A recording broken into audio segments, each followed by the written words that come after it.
E ainda falando sobre essa questão da pecuária, vamos falar um pouquinho sobre a questão dos atingidos pelas cheias no Rio Grande do Sul, no mês de maio, né? Não só os produtores rurais, mas também as áreas urbanas que tiveram promessas, mas que não foram cumpridas até agora. Mas sobre o Plano Safra, inclusive, esse Plano Safra teve uma redução no acesso nas concessões do período de julho a setembro desse ano, em comparação ao mesmo período do ano passado. Tanto é que essa ajuda prometida e o acesso ao Plano Safra ficou cada vez mais difícil aos produtores do Rio Grande do Sul, lógico, Plano Safra no Brasil todo. O Lucas Scheffer, que é de Júlio de Castilhos, lá no Rio Grande do Sul, conversou conosco, ele é um dos líderes do movimento SOS Rio Grande do Sul, né? Assim como milhares de outros produtores, não conseguiu a liberação de recursos junto às instituições financeiras, né? Mesmo cumprindo aquelas chamadas exigibilidades, né?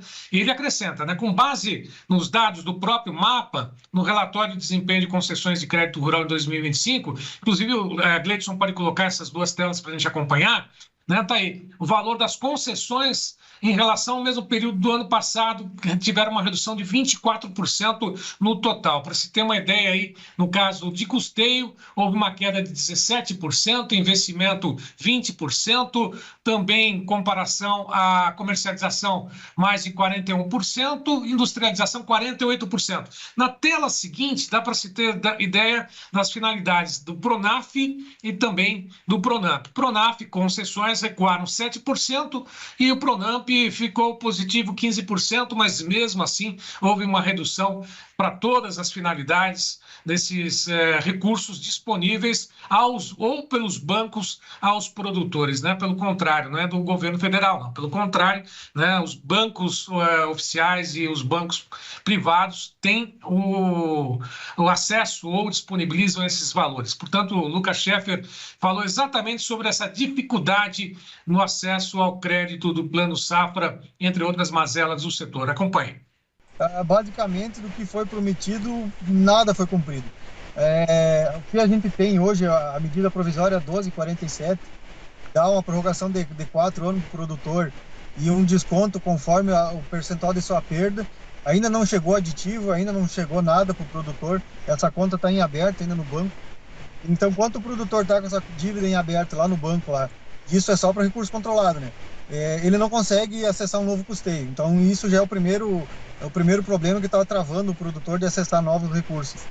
Fora isso, o produtor que tentou tocar a vida, renegociou direto com o banco, pelo MSR, fez outra linha de crédito para pagar o custeio antigo, enfim, não ficou esperando pelo governo.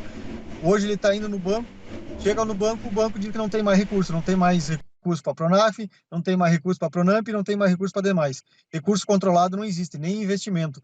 Então, a impressão que dá, a impressão que fica é que o Plano Safra não existe, porque a gente vê tanto o produtor endividado como o produtor que não deve R$1 no banco, pegar com um pedido de investimento, do custeio no banco e ter a negativa do banco que recurso não existe. Então, não é só a questão do produtor estar endividado, é a questão de não existir o recurso, não ter essa verba disponível para o produtor hoje.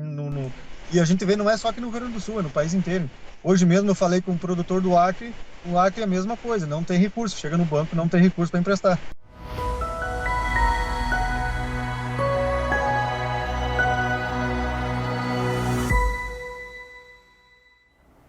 Ou seja, ajuda prometida aos gaúchos depois da tragédia de maio, Plano Safra aos produtores Brasil afora. Ao que tudo indica, promessas não cumpridas nesse momento. Karina Botião.